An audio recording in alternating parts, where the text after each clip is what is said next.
आप देख रहे हैं मेरा YouTube channel learning book. Class 10 के प्यारे बच्चों, मैंने आपको कॉन्सेप्ट ऑफ केमिकल रिएक्शंस और कैरेक्टरिस्टिक्स ऑफ केमिकल रिएक्शन का बेसिक कॉन्सेप्ट बता दिया था। आपको एक्टिविटी बेस्ड क्या प्रॉब्लम आती है वो बता दिया था। अभी हम एक्टिविटी के बारे में बहुत सारा डिटेल पढ़ने वाले हैं, लेकिन आज का जो प्रॉब्लम है, जो मैंने आपको एक टॉपिक पढ़ाया था इवोल्यूशन ऑफ गैस, उससे 3 गैस आपके सिलेबस में है, हाइड्रोजन, कार्बन डाइऑक्साइड और सल्फर डाइऑक्साइड। पेपर में डिफरेंट कंडीशंस के डिफरेंट केमिकल रिएक्शन पूछ करके आपसे प्रॉब्लम इनिशिएट कर देता है। ठीक है, तो आइए देखते हैं कैसे क्वेश्चन आते हैं। तो आज का जो हमारा बेसिक टॉपिक है वो है आइडेंटिफिकेशन ऑफ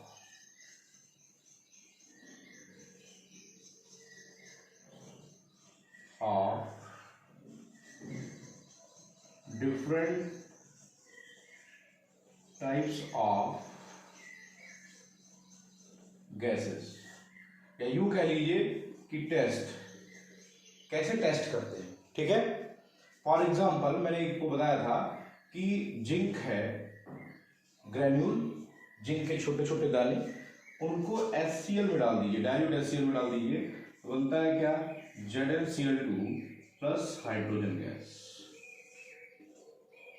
जब किसी मेटल को एसिड में डाला जाता है तो हाइड्रोजन गैस रिलीज होती है। अब हाइड्रोजन गैस को कैसे आइडेंटिफाई करेंगे, हमको ये पता करना है। तो हाइड्रोजन गैस को आइडेंटिफाई करने का पहला तरीका होता है बाबू, कि पहला टेस्ट होता है कि आप देख के बता सकते हैं कि उससे क्या होता है कि बबल्स निकलते हैं। क्या निकलते हैं? फॉर्मेशन ऑफ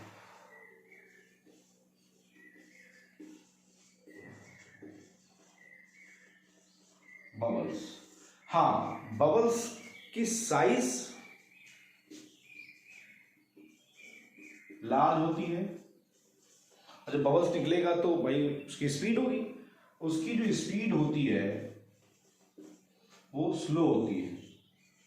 तो साइज लार्ज होगी और स्पीड स्लो होगी। जब बबल्स निकलेगा तो क्या होगा, उसकी साइज बड़ी बड़ी होगी और उसकी जो स्पीड होगी वो बहुत ही क्या होगी, स्लो होगी। तो आप उससे पहचान सकते हैं कि हाइड्रोजन गैस निकल रही है।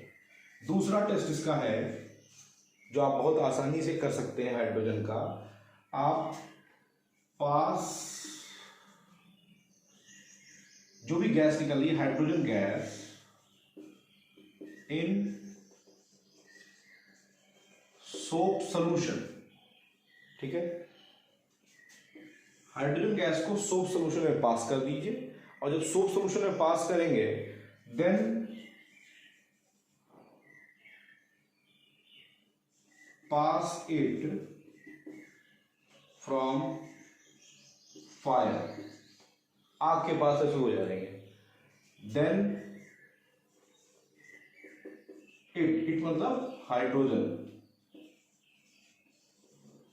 प्रोड्यूसेस, क्या प्रोड्यूस करती है, पॉप साउंड। ऐसे ऐसे ऐसे पॉप साउंड प्रोड्यूस करती है, ढब की आवाज करती है। अगर शुद्ध कहें तो ढब से आवाज आती है, तो पॉप साउंड प्रोड्यूस करती है। कैसा साउंड? पॉप साउंड प्रोड्यूस करती है। तो हाइड्रोजन गैस के लिए एक तो क्या होगा, बबल्स निकलने होंगे, बबल्स की साइज क्या होगी, लार्ज होगी, और स्पीड क्या होगी, स्लो होगी। दूसरा क्या है, हाइड्रोजन गैस को सोल्यूशन से पास करेंगे, देन उसको किसको pass, then pass it from fire, then it produces pop sound. Clear clear, pop sound produce करेगा। तो हाइड्रोजन का ये दोनों डिटेक्शन आप आई होप समझ गए होंगे कि हाइड्रोजन का डिटेक्शन कैसे करते हैं। जहां जहां भी हाइड्रोजन निकलेगा उसका इवोल्यूशन कैसे टेस्ट करेंगे, कोई प्रॉब्लम? तो हाइड्रोजन का टेस्ट कर लेंगे, कोई प्रॉब्लम? चलिए नेक्स्ट है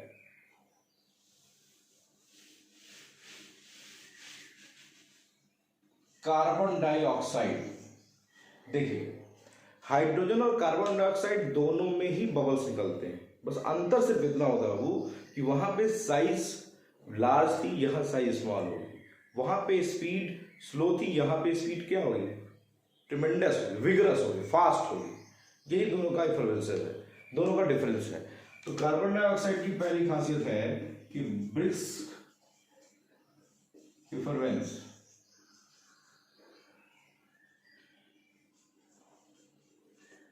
ब्रिस्क इफरवेंस का मतलब होता है formation of bubbles, small bubbles in rapid form. तेजी से अगर बबल्स निकलते हैं, जैसे आपको मैंने पिछले लेक्चर में बताया भी था, जैसे आप कोल्ड ड्रिंक की बॉटल खोलते हैं, देखिए कितनी तेजी से बबल्स निकलते हैं, सोडा वाटर खोलते हैं कितनी तेजी से बबल्स निकलते हैं। तो पार्टिकल्स बहुत छोटे छोटे होते हैं, बुलबुलाहट के साथ गैस निकलती है, बुड़बुड़ करती है, ठीक है। तो वो जो ब्रिक्स इफरेंसेस है, इसका मतलब है स्मॉल साइज, मतलब जो इफरेंस होंगे, बबल्स होंगे, small size bubbles with rapid speed. तो कोई पूछे कि हाइड्रोजन और कार्बन डाइऑक्साइड दोनों के बबल्स में क्या डिफरेंस होता है, उसके हाइड्रोजन की बबल्स देर से निकलेंगे, बड़े बड़े साइज के निकलेंगे, जबकि कार्बन डाइऑक्साइड के बबल्स क्या होंगे, छोटे छोटे होंगे और तेजी से निकलेंगे, ठीक है। दूसरा टेस्ट इसका है, इसका यूज फायर एक्सटिंग्विशर में करते हैं, मतलब आग को बुझाने के लिए करते हैं, नहीं करते हैं, फायर एक्सटिंग्विशर।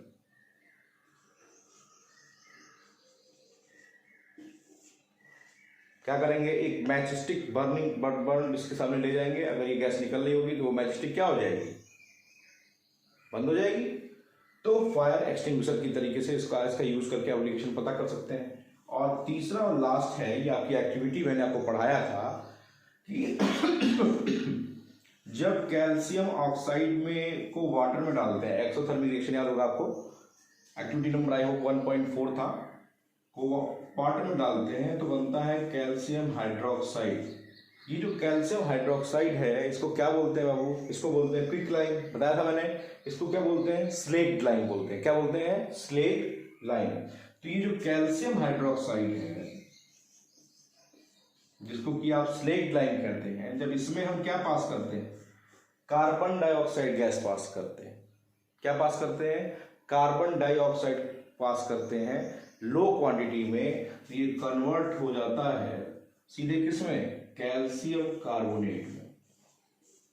किस बनता है, कैल्शियम कार्बोनेट में, और वाटर बनाता है, CaCO3 प्लस H2O बनाता है। तो ये जो CaCO3 है बाबू, ये जो होता है वाइट मिल्की अपीयरेंस में होता है। तो कैल्शियम कार्बोनेट के फॉर्मेशन की वजह से अगर कहीं आप कार्बन डाइऑक्साइड गैस निकल रही है तो उसको कैसे आइडेंटिफाई करेंगे, आप यही केमिकल रिएक्शन लिख के दिखाएंगे कि when we pass carbon dioxide gas in lime water, इसको लाइम वाटर भी कहते हैं, जब उसको लाइम वाटर में पास करते हैं तो तो क्या होता है, वाइट मिल्की अपीयरेंस में वो कन्वर्ट हो जाता है due to formation of calcium carbonate. इसी को बोलते हैं लाइमस्टोन, लाइमस्टोन। तो lime water is converted into limestone when we pass the carbon dioxide gas in the slaked lime। Clear. तो क्या करेंगे, तो तीनों टेस्ट क्लियर हो गया। ब्रिक्स इफरेंसेस, छोटे छोटे बूंद के क्या निकलेंगे, बबल्स निकलेंगे और बहुत तेजी से निकलेंगे। फायर एक्सटिंग्विशर आग बुझा देगा। और तीसरा है कि कैल्शियम हाइड्रोक्साइड में, मतलब कि लाइम वाटर में, या फिर उसी को आप क्या कह सकते हैं, उसी को आप कह सकते हैं स्लेक्ट लाइम में, जब कार्बन डाइऑक्साइड गैस पास करते हैं तो कैल्शियम कार्बोनेट फॉर्मेशन की वजह से व्हाइट मिल्क की अपीयरेंस हो जाता है और वो क्या कहलाता है, लाइमस्टोन कहलाता है। क्लियर, कलर चेंज हुआ कि नहीं हुआ। इस तरीके से आप कार्बन डाइऑक्साइड का प्रेजेंस पता कर सकते हैं। ऐसे प्रॉब्लम बेस्ड क्वेश्चन एग्जाम में आ जाएगा कि ये गैस है जिसमें कि जिसको हम जब स्लेक्ट लाइम में पास करते हैं तो एक व्हाइट सब्सटेंस बनता है, तो आइडेंटिफाई करिए। ठीक है, तो गैस को आइडेंटिफाई करिए, तो गैस को आइडेंटिफाई कर लेंगे। आइए नेक्स्ट है आपका तीसरी गैस, सल्फर डाइऑक्साइड। तीसरी गैस क्या है वो, सल्फर डाइऑक्साइड। देखिए सल्फर डाइऑक्साइड को आइडेंटिफाई करना सबसे आसान है, मैंने आपको बताया था शायद, पंजेंट स्मेल सबसे पहली बात।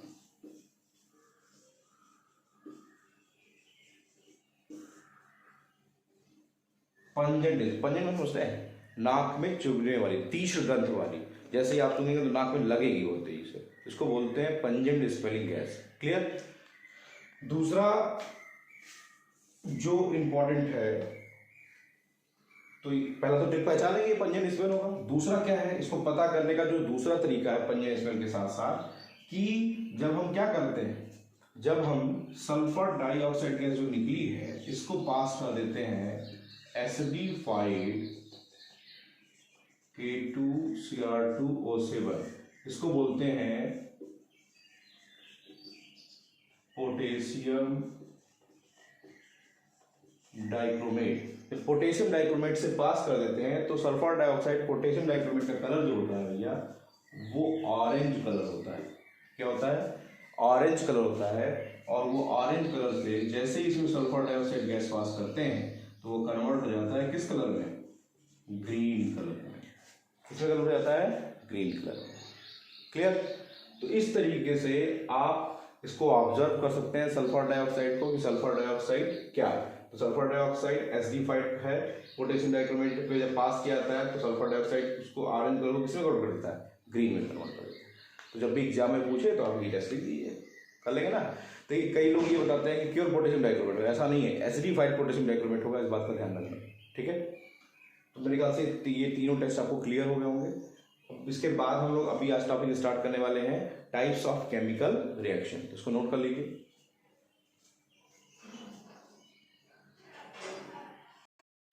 तो डियर स्टूडेंट्स, आपने देखा अभी कि कैसे हम गैसेस का आइडेंटिफिकेशन करते हैं। आइए देखते हैं टॉपिक, नया topic, types of chemical reaction. Chemical reaction के टाइप्स क्या होते हैं? ठीक है, आपके सिलेबस में केमिकल रिएक्शन के जो टाइप्स डिस्क्राइब्ड हैं वो types of chemical reaction, types of chemical reaction. Chemical reaction कितने टाइप्स के होते हैं इनके बारे में हमको पढ़ना है। तो पहला जो रिएक्शन आपके सिलेबस में है वो है कॉम्बिनेशन रिएक्शन। कॉम्बिनेशन रिएक्शन के बारे में अगर आपको ध्यान होगा तो मैंने पहली एक्टिविटी बताया था मैग्नीशियम रिबन वाली, जिसमें डैजलिंग फ्लेम होती है। हम क्या करेंगे, हम एक रिएक्शन बताएंगे, टाइप्स ऑफ रिएक्शन बताएंगे, उसकी डिफिनीशन बताएंगे और उस रिएक्शन से जितनी एक्टिविटीज है उनको डिस्क्राइब करेंगे। उससे आपको पूरा कॉन्सेप्ट क्लियर हो जाएगा और उससे किस लेवल के क्वेश्चन आते हैं इसको भी आ जाएगा। ठीक है, तो कॉम्बिनेशन रिएक्शन, कॉम्बिनेशन रिएक्शन को ही कंबस्शन रिएक्शन भी कह सकते हैं, क्योंकि कंबस्शन रिएक्शन जो होते हैं most of the oxygen combine करता है, तो उसको कंबस्शन रिएक्शन भी कह सकते हैं। तो कॉम्बिनेशन रिएक्शन या फिर क्या कह सकते हैं उसको आप? कंबस्शन रिएक्शन कहते हैं। दूसरा है डिकम्पोजिशन रिएक्शन। डिकम्पोजिशन का मतलब ही होता है बाबू कि just reverse of the combination, combination का ठीक उल्टा डिकम्पोजिशन कहलाता है, इसीलिए डिकम्पोजिशन को reverse of the combination reaction भी कहते हैं। अब डिकम्पोजिशन तीन टाइप से होता है। एक होता है या तो आप हीट दे दीजिए तो उसको बोलेंगे थर्मल डिकम्पोजिशन,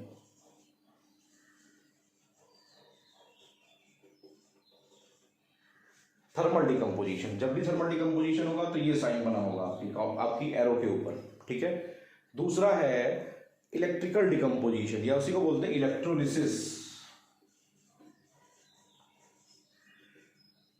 मैंने एक एक्टिविटी वाटर वाली आपको डिस्कस की थी। वाटर की जब इलेक्ट्रोलिसिस करते हैं तो हाइड्रोजन और ऑक्सीजन गैस इवॉल्व होती है, तो इलेक्ट्रोलिसिस रिएक्शन वो भी डिकम्पोजिशन का एग्जाम्पल है। और तीसरा है फोटोकेमिकल डिकम्पोजिशन।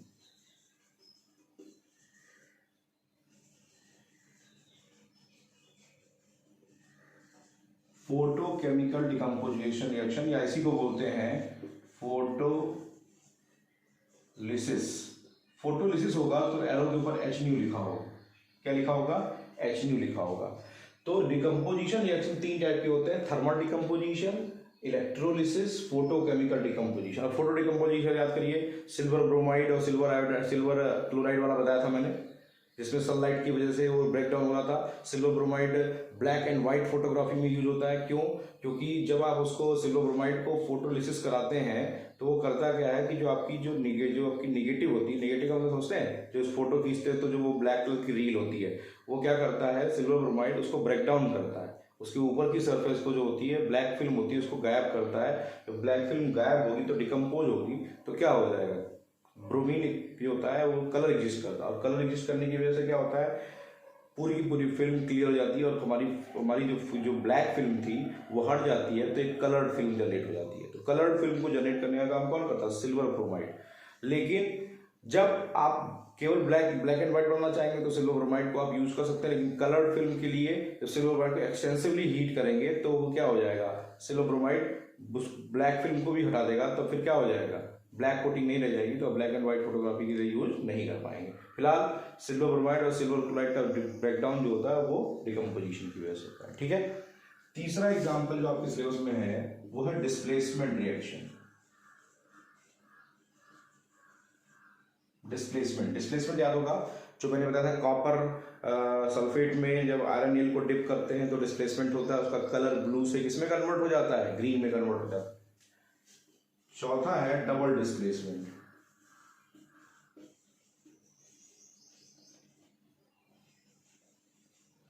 डबल डिस्प्लेसमेंट का एग्जांपल मैंने आपको 2-3 बताया था, जनरली प्रेसिपिटेशन रिएक्शन भी होता है लेकिन उसको अलग से हम पढ़ेंगे। तो ये है प्रेसिपिटेशन रिएक्शन, प्रेसिपिटेट बनना जानते हैं ना, मैंने आपको एग्जांपल बताए थे प्रीवियस लेक्चर में। अब इस सारे रिएक्शन के बारे में ही करके डिस्कस करेंगे। उसके बाद नेक्स्ट जो है हमारे सिलेबस में 6 नंबर पे वो है न्यूट्रलाइजेशन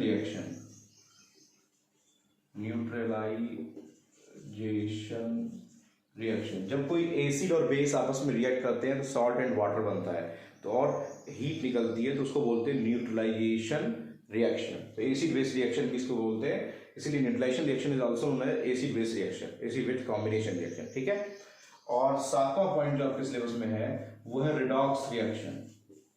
अब रिडॉक्स में 2 रिएक्शन पढ़ने हैं हमको, एक ऑक्सीडेशन और दूसरा रिडक्शन।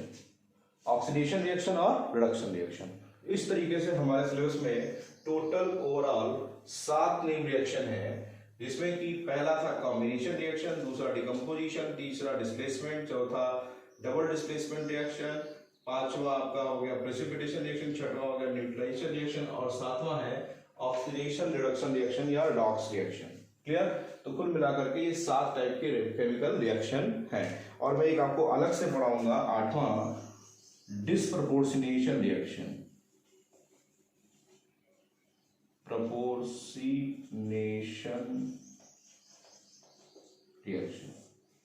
तो कुल मिलाकर के आपके सिलेबस में टाइप्स ऑफ केमिकल रिएक्शन में कॉम्बिनेशन रिएक्शन, डिकम्पोजिशन 3 टाइप है, थर्मल, इलेक्ट्रोलिसिस और photochemical decomposition, displacement, double displacement, precipitation, neutralisation, redox reaction is known as oxidation reduction reaction also and disproportionation reaction. तो इतने टाइप के reaction है, हमको एक एक के बारे में डिस्कस करने हैं। एक एक से कितनी एक्टिविटीज, 11-12 जो भी एक्टिविटी है, 14 जो भी एक्टिविटीज है, उन एक्टिविटी से कौन कौन सी एक्टिविटी जुड़ी हुई है, उस एक्टिविटी का टोटल डिस्क्रिप्शन और उससे कैसे क्वेश्चन बन सकते हैं, एक एक रिएक्शन का हम पढ़ते जाएंगे। ठीक है, तो इसको नोट कर लीजिए, फिर आगे बात करते हैं।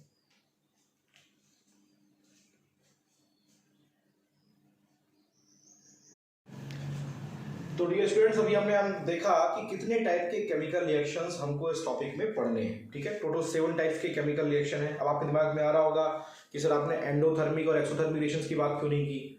तो भैया एंडोथर्मिक और एक्सोथर्मिक रिएक्शन इन्हीं सारे रिएक्शंस के बीच के होते हैं। मैंने बताया था कि कोई भी केमिकल रिएक्शन जब होता है तो या तो उसको हीट इवॉल्व करेगा या तो हीट एब्जॉर्ब करेगा।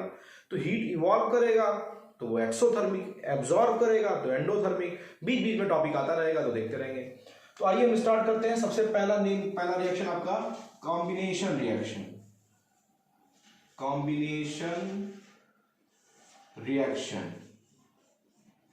डियर स्टूडेंट्स, कॉम्बिनेशन रिएक्शन किसे कहते हैं, मैंने कल आपको बताया था या प्रीवियस वीडियो लेक्चर में आपको एक्सप्लेन किया था कि कॉम्बिनेशन रिएक्शन किसे कहते हैं। इसके बारे में मैंने आपको डिस्कस भी किया था कि 2 एलिमेंट या 2 कंपाउंड जब आपस में रिएक्ट करते हैं, क्या करते हैं, 2 एलिमेंट, देखिए 2 सबस्टेंस आर मोर, 2 सबस्टेंस हो या उससे ज्यादा सबस्टेंस हो, जो आपस में कंबाइन करते हैं और क्या बनाते हैं, न्यू सबस्टेंस बनाते हैं, न्यू सबस्टेंस बनाते हैं, जो कि जनरली आपकी डिफिनीशन जो बुक्स में मिलेगी आपको, सिंगल प्रोडक्ट बनाते हैं। क्या बनाते हैं, सिंगल प्रोडक्ट बनाते हैं तो इसे क्या बोलते हैं, कॉम्बिनेशन रिएक्शन। अब यहाँ पे टू सबस्टेंस, भाई ये तो केमिस्ट्री पढ़ रहे हैं हम, तो टू सबस्टेंस या more substance combines with each other and form new substance और single product is known as combination reaction. ये तो जनरल डिफिनेशन हो गई, लेकिन हमें क्या पढ़ना है, to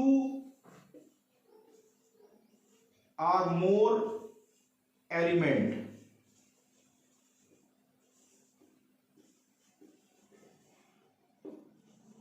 combine and form single product.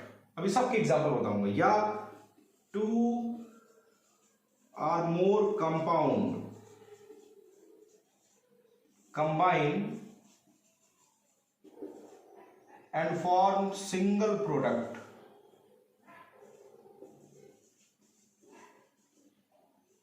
Is known as combination reaction. तो यहां से आप डिफिनीशन, आपको रटना नहीं है, डिफिनीशन समझना है। जनरल डिफिनीशन क्या बोलेंगे, आप बोलेंगे सर दो सबस्टेंस या दो से अधिक सबस्टेंस, टू सबस्टेंस और more than two substance gets combined together for a single product is known as combination reaction. या two or more elements ORR two or more compound, देखिए two or more elements ORR two or more compound combines together and for a single product is known as combination reaction. Clear? तो combination reaction की definition clear हो गई होगी आपको। आप इनमें से कोई भी डिफिनेशन बना के बोल सकते हैं, जो भी आपको, लेकिन जनरल डिफिनेशन जो आपको एक बोर्ड में लिखनी है, बोर्ड में वो क्या लिखनी है, when two or more element. देखिए स्टूडेंट्स, मैं डिफिनेशंस को बोलता जाता हूं, आप इसको वीडियो लेक्चर को सही से सुन करके आराम से आप ले सकते हैं।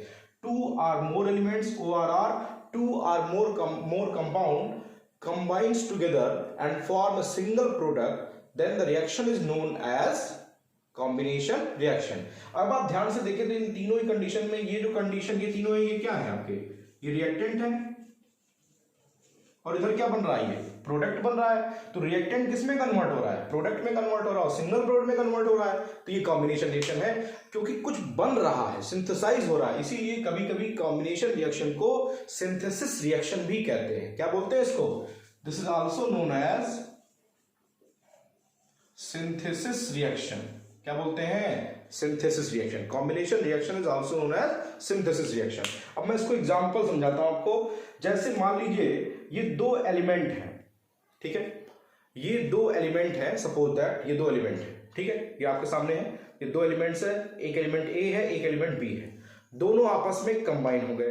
अब कंबाइन करने के बाद क्या बनाएंगे, कंबाइन करने के बाद एक नया कंपाउंड बनाए AB, ये क्या कहलाएगा, इनके बीच में देखिए बॉन्डिंग बनी कि नहीं बनी, बनी ना बॉन्डिंग। ये जो बॉन्डिंग बन रही है ये क्या है, ये बता रहा है कि दो एलिमेंट्स आपस में कंबाइन करेंगे तो सिंगल बॉन्ड बनाएंगे, तो इसे क्या बोलेंगे, कॉम्बिनेशन रिएक्शन बोलेंगे। ठीक है, अब ये दो कंपाउंड है, ये देखिए ये दो कंपाउंड है, ठीक है, ये दोनों कंपाउंड आपस में मिल गए, मिलने के बाद एक नया कंपाउंड बना, दोनों कंपाउंड आपस में मिल गए और मिलने के बाद एक नया कंपाउंड बन के ये तैयार हो गया। भाई पहले दोनों के बॉन्ड सेपरेट थे, अब चारों के बॉन्ड आपस में बॉन्डिंग ट्रांसफर ऑफ इलेक्ट्रॉन या शेयरिंग ऑफ इलेक्ट्रॉन किए और उसके बाद क्या बन गए, एक कंपाउंड बन गए। ये देखिए एक कंपाउंड बन गए आपके सामने, ये क्या बन गए, एक कंपाउंड बन गए, तो इसे क्या बोलेंगे, कॉम्बिनेशन रिएक्शन। तो इस तरीके से कॉम्बिनेशन रिएक्शन क्या होता है, आई होप कि आप समझ गए हो, समझ गए। कॉम्बिनेशन रिएक्शन को सिंथेसिस क्यों कहते हैं, because during combination always a new product, a single product is form by the combination of two product. तो जो दो चीज मिलाई है तो नया चीज बनेगा, तो उसे क्या बोलेंगे, सिंथेसिस हुई, कुछ बनाया हमने, उसे क्या बोलेंगे, सिंथेसिस रिएक्शन। क्लियर है। अब आइए इसके एग्जांपल्स देखते हैं। एग्जांपल तो बहुत सारे हैं, लेकिन मैं आपको एक्टिविटी बेस्ड एग्जांपल बताऊंगा, इसलिए डियर स्टूडेंट थोड़ा फोकस करिएगा टॉपिक पे। कॉम्बिनेशन रिएक्शन इसको नोट कर लीजिएगा, डेफिनेशन लिख लीजिएगा। आइए देखते हैं।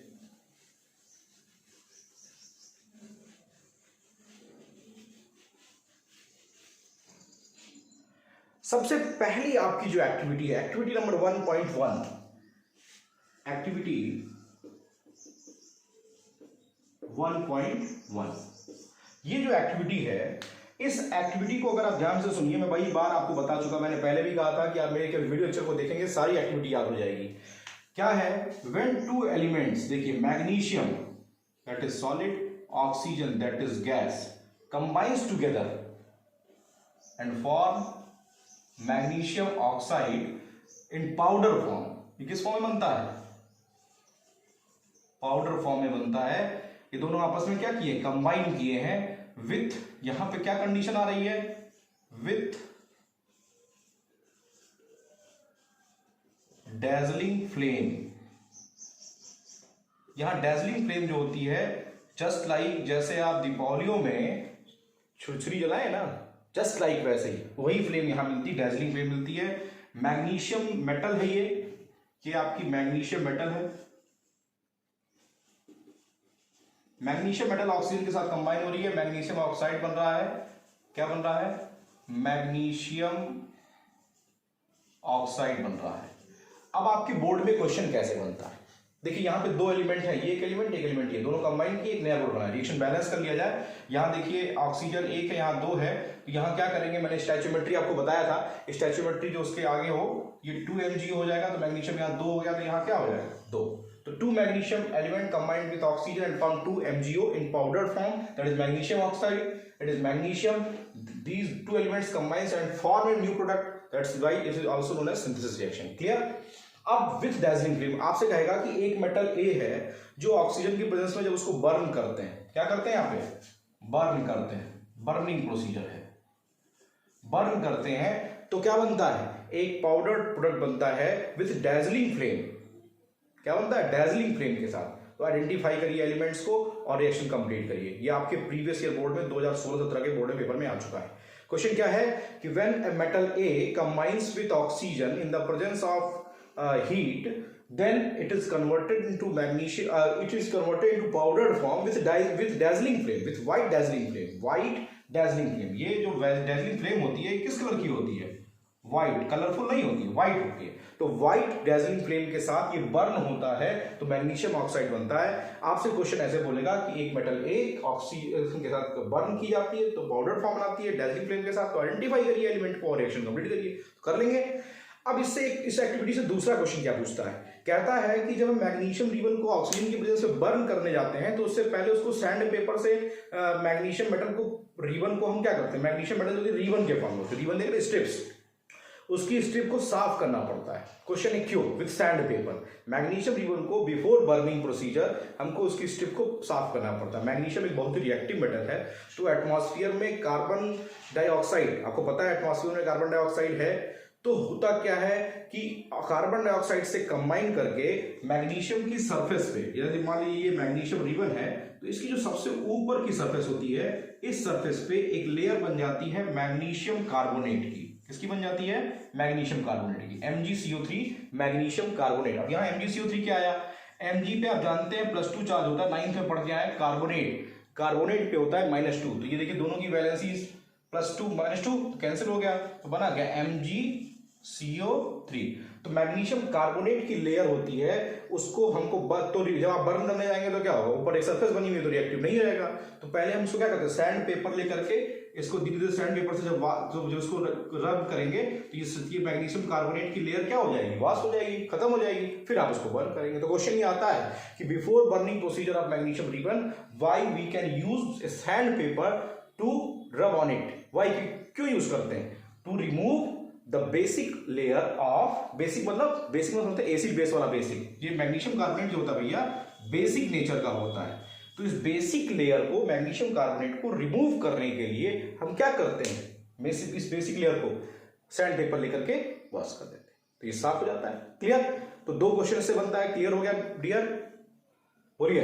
एक तो ये डैजलिंग फ्लेम वाला टॉपिक याद रखिएगा, बहुत इंपॉर्टेंट है, डैजलिंग फ्लेम वाला टॉपिक, और दूसरा ये याद रखिएगा, याद रहेगा। तो एक्टिविटी नंबर 1.1 क्लियर? चलिए, आई होप कि क्लियर हो गया होगा, इसको नोट भी कर लीजिएगा। तो एक्टिविटी नंबर 1.1 से कैसे क्वेश्चन आते हैं पेपर में? क्लियर है? क्या क्लियर आएगा कि एक मेटल ए है, ऑक्सीजन की प्रेजेंस में उसको बर्न करते हैं तो वो पाउडर फॉर्म में विद डाइजलिंग व्हाइट फ्लेम के साथ बर्न होती है, और उसको बिफोर बर्निंग प्रोसीजर हम सैंड पेपर से क्लियर करते हैं। क्यों क्लीन करते हैं? क्यों? तो क्या करेंगे? 3 नंबर का क्वेश्चन बोर्ड में आता है, आप उठा के पेपर देख सकते हैं प्रीवियस ईयर।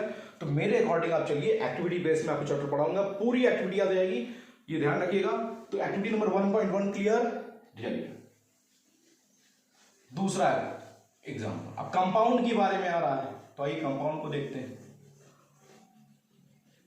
आपकी एक्टिविटी नंबर मुझे जो लगती है एक्टिविटी नंबर 1.4, जो आपकी एक्टिविटी है वो 1.4 है, बहुत ही इंपॉर्टेंट है। कौन सी एक्टिविटी?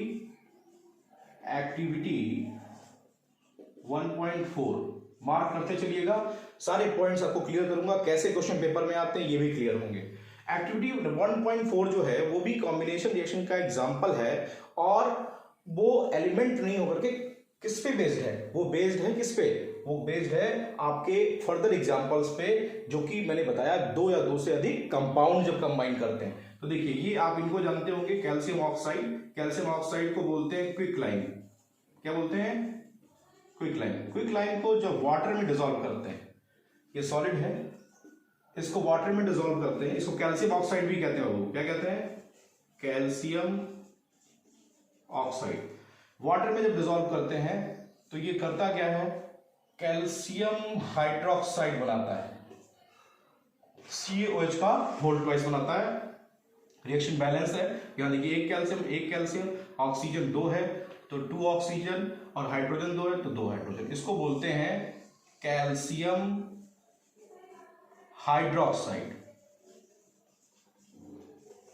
ठीक है, क्या बोलते हैं? Calcium hydroxide. अब ये जो कैल्शियम हाइड्रोक्साइड है ये कहलाता है स्लेट लाइन।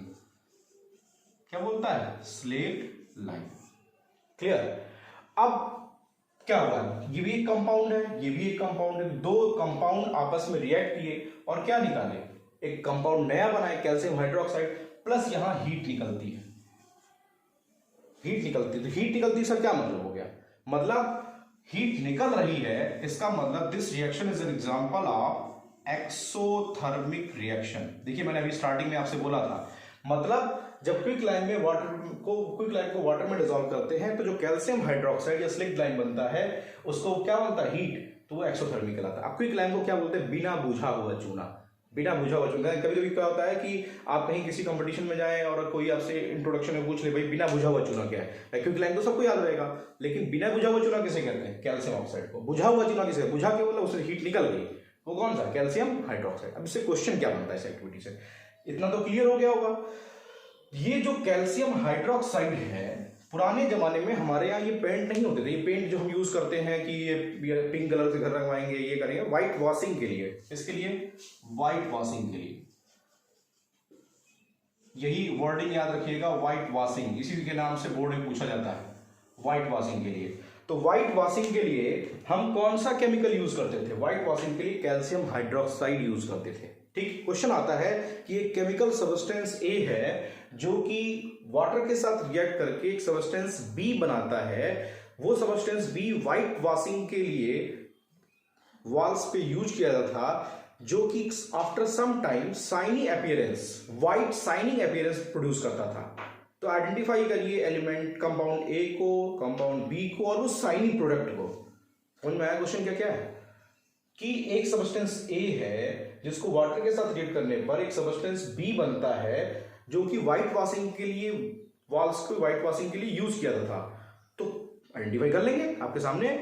लेकिन अब इससे क्वेश्चन क्या है? ये जो कैल्शियम हाइड्रोक्साइड है, इसको जब हम व्हाइट वॉशिंग वॉल पे लगा देते हैं तो भाई एटमॉस्फेयर में क्या है? Carbon dioxide. ये कार्बन डाइऑक्साइड एटमॉस्फेयर में, एटमॉस्फेयर में तो क्या होगा?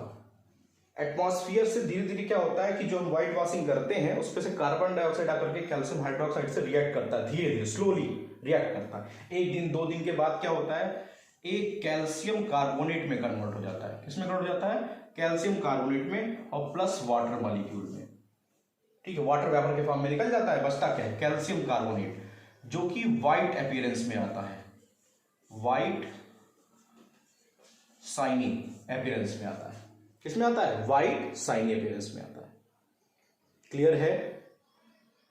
तो हमारी जो वॉल है वो साइनिंग कब प्रोड्यूस करती है? तुरंत नहीं प्रोड्यूस करती। आज चूना लगा दिए तो नहीं लगेगा, लेकिन जब आप उसको कुछ दिन, 1 दिन 2 दिन 3 दिन बाद छोड़ देंगे ना, देखेंगे धीरे धीरे एटमॉस्फेयर का कार्बन डाइऑक्साइड उससे रिएक्ट करेगा, और रिएक्ट करके क्या करेगा? कैल्शियम हाइड्रोक्साइड को, मतलब स्लेट लाइन को, वो किसमें कन्वर्ट कर देगा? कैल्शियम कार्बोनेट में पास कर देगा। समझ में बात आई कि नहीं आई? तो कैल्शियम कार्बोनेट बन जाएगा। और कैल्शियम कार्बोनेट क्या होता है? व्हाइट शाइनिंग अपीयरेंस होता है। तो व्हाइट शाइनिंग अपीयरेंस वाला सब्सटेंस कौन सा था? Calcium carbonate. Calcium carbonate. अब कैल्शियम कार्बोनेट को भैया लाइम स्टोन भी कहते हैं। क्या बोलते हैं? लाइम स्टोन भी कहते हैं। और इस कैल्शियम हाइड्रोक्साइड या स्लिट लाइम को लाइम वाटर भी कहते हैं। क्या बोलते हैं? लाइम वाटर भी बोलते हैं। तो ये एक्टिविटी क्लियर हो गई। क्या है एक्टिविटी? क्विक लाइम को वाटर के साथ रिएक्ट कराते हैं, कैल्शियम हाइड्रोक्साइड बनता है जो कि स्लिट लाइम कहलाता है, या उसी को लाइम वाटर भी कहते हैं। आफ्टर सम टाइम इसका यूज कहाँ करते हैं? व्हाइट वॉशिंग में करते हैं। व्हाइट वॉशिंग में क्या होता है? व्हाइट वॉशिंग मतलब वॉल को पेंट करने में। जब चूना लगाते हैं घर पे तो कुछ समय के बाद, 1-2 दिन के बाद वो शाइनिंग अपीयरेंस में शो प्रिंट करता है। जैसे कि आप एग देखते हैं, एग का जो ऊपर की लेयर होती है वो क्या होती है? कैल्शियम कार्बोनेट होती है, लाइम स्टोन। तो वो कैल्शियम कार्बोनेट आ जाता है, शाइन करता है, तो वो शाइनिंग अपीयरेंस कैल्शियम कार्बोनेट की वजह से होता है। क्लियर है? कैसे होता है? कार्बन डाइऑक्साइड एटमॉस्फेयर से आकर के इससे रिएक्ट करके ये कम बनाती है। क्लियर है? कोई प्रॉब्लम? क्वेश्चन कैसे पूछा जाएगा ये क्लियर है? एक्टिविटी क्लियर है? व्हाइट वॉशिंग क्लियर है? कोई प्रॉब्लम? बोलिए भाई, कोई प्रॉब्लम? चलिए, तो एक्टिविटी का कॉन्सेप्ट आपको इसका क्लियर हो गया होगा। ये तो जनरल क्वेश्चन था, ये आपको समझ में आ गया होगा। इसका मैं एक फ्लो डायग्राम बनाता हूं। डियर स्टूडेंट्स, आप मेरे साथ जुड़े रहिए, आपको एक एक पॉइंट मैं आपको क्लियर करूंगा। आपको बुक की जरूरत ही नहीं पड़ेगी, और अगर आपको बुक की फी जरूरत पड़ती है तो आप मुझे बताएं, मैं आपको उस बुक का पूरी की पूरी पीडीएफ प्रोवाइड करूंगा। लेकिन कोई मतलब नहीं है, आपको जो भी क्वेश्चन आने हैं, आप प्रीवियस ईयर इन चैप्टर्स को पढ़ने के बाद हम प्रीवियस ईयर पेपर लगाएंगे तो आप देखेंगे सारे क्वेश्चन आएंगे। तो क्वेश्चन कैसे पूछता है ये देखिए, कैल्शियम ऑक्साइड, इसको वाटर से रिएक्ट कराए, क्या बना? Calcium hydroxide. ठीक है, ये आपका सबस्टेंस ए था, वाटर के साथ रिएक्ट करके सबस्टेंस बी बनाया। फिर कहता है कि अगर CO2 को लो क्वांटिटी में, ध्यान रखिएगा कैसे लो क्वांटिटी में पास करते हैं। ये जो कैल्शियम हाइड्रोक्साइड होता है ये मिल्की अपीयरेंस में होता है भैया। कैसा होता है? मिल्की। कैल्शियम हाइड्रोक्साइड को स्लेट लाइम भी कहते हैं, लाइम वाटर भी कहते हैं, और वो मिल्की अपीयरेंस में होता है। किस में होता है? मिल्की अपीयरेंस में। तो कार्बन डाइऑक्साइड लो क्वांटिटी में पास करते हैं। कैल्शियम हाइड्रोक्साइड में मैंने अभी आपको जस्ट प्रीवियस लेक्चर में बताया कि कैल्शियम हाइड्रोक्साइड में CO2 पास करते हैं तो व्हाइट प्रेसिपिटेट कैल्शियम कार्बोनेट का बनता है। तो कैल्शियम कार्बन डाइऑक्साइड जब इस कैल्शियम हाइड्रोक्साइड पास करेंगे लो क्वांटिटी में तो बनेगा CaCO3 प्लस H2O। CO3 क्या होता है? शाइनिंग में, व्हाइट शाइनिंग में। ये कहां पे यूज होता है? व्हाइट वॉशिंग में। ठीक है, लो क्वांटिटी में पास करेंगे तो कैल्शियम कार्बोनेट हो जाएगा। लेकिन अगर मैं ऐसी कैल्शियम हाइड्रोक्साइड में CO2 को एक्सेस में पास कर दूं, किसे पास कर दूं? एक्सेस में, तो अभी तो ये व्हाइट कलर का था, शाइनिंग अपीयरेंस में आ गया।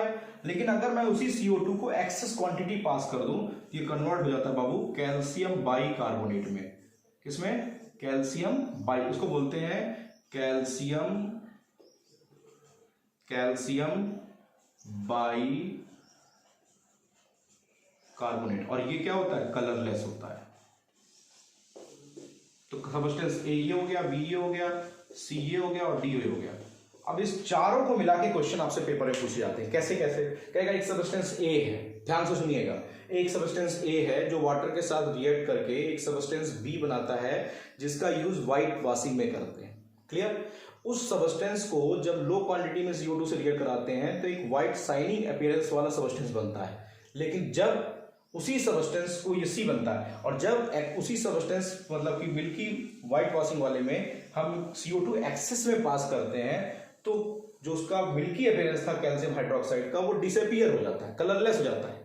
तो why? Due to the formation of calcium bicarbonate. Calcium bicarbonate के बनने की वजह से वो कलरलेस सबस्टेंस डी बना लेता है। तो इस एक्टिविटी से 4 क्वेश्चन बनते हैं। चारों क्वेश्चन का मैंने फ्लो डायग्राम आपको बता दिया। क्लियर है? कैसे क्वेश्चन पूछेगा? क्लियर है ना? Substance A reacts with water to form substance B, when B reacts with carbon dioxide in low quantity then it forms substance C, and when B reacts with carbon dioxide in excess then it form calcium carbonate, calcium bicarbonate that is colourless. Clear है? कोई problem? तो इस activity को, दोनों activity को ध्यान रखें। ये दो एक्टिविटी आपके सिलेबस में बेसिकली इसी टॉपिक से हैं, जो कि कॉम्बिनेशन रिएक्शन है। तो एलिमेंट या फिर कंपाउंड जब आपस में कंबाइन करते हैं, नया सबस्टेंस बनाते हैं, तो कॉम्बिनेशन रिएक्शन कहते हैं। अभी मैं और एग्जांपल देता हूं, लेकिन वो एक्टिविटी बेस्ड एग्जांपल नहीं है। एक्टिविटी बेस्ड क्या क्वेश्चन आता है, आई होप कि आपको क्लियर हो गया होगा। तो इसको नोट कर लीजिए इस चार्ट को, और ऐसे ही जैसे मैं बता रहा हूँ ऐसे फ्लो डायग्राम बना करके नोट्स बनाइएगा, बहुत क्लियर होगा आपको। निश्चित रहिए, नोट करिए इसको।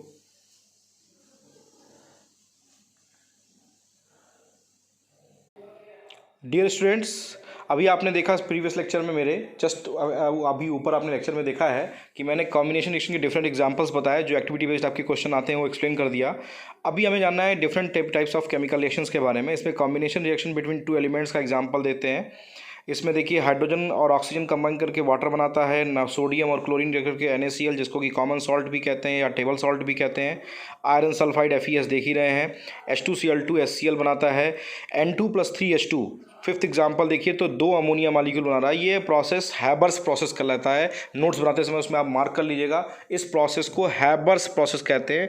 Haber's process the industrial preparation of ammonia process. Formation of फेरिकुलाइट, फेरिकुलाइट जो होता है ब्राउन कलर का मास होता है, इसके बारे में ध्यान से देख लीजिएगा।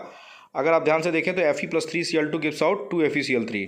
अगला अमोनिया और HCl इकट्ठ के अमोनियम क्लोराइड बनाता है। अमोनियम क्लोराइड जो है एक ऐसा कंपोनेंट है जो कि 2 कंपाउंड से मिलकर के बना है, गैसेस कंपोनेंट से, और इसकी खासियत है कि ये जस्ट लाइक कैम्फर होता है, जैसे कपूर होता है वैसे ही अमोनिया होता है, अमोनियम क्लोराइड होता है। इसे नौसादर भी कहते हैं और इसका यूज़ कैम्फर की तरह करते हैं। ये सब्लिमेशन प्रॉपर्टी शो करता है, ठीक है। इसके अलावा और भी एग्जाम्पल्स हैं, आप इसको नोट कर लीजिएगा, ठीक है। इन सारे एग्जाम्पल्स को नोट करने के साथ ही आप को नेक्स्ट वीडियो लेक्चर में मैं आपको पढ़ाऊंगा नेक्स्ट टॉपिक, केमिकल रिएक्शंस के जो टाइप्स हैं, उसमें जो अगला टॉपिक है वो आपको मैंने कॉम्बिनेशन रिएक्शन बता दिया है। डिकम्पोजिशन पढ़ाऊंगा, और डिकम्पोजिशन के 3 टाइप ऑफ रिएक्शंस होते हैं, उन तीनों टाइप ऑफ रिएक्शन को एक्सप्लेन करूंगा। आई होप कि वीडियो लेक्चर आपको क्लियर समझ में आया होगा। कमेंट बॉक्स में जरूर कमेंट करिए कि आपको वीडियो कैसा लगा। कमेंट करने के साथ साथ लाइक भी करिए और बच्चों को शेयर भी करिए। जो बच्चे अदर स्कूल में पढ़ते हैं, अदर कॉलेज में पढ़ते हैं, उनको भी इसको शेयर करिए, जिससे कि सारे बच्चों की मदद हो सके। Thank you.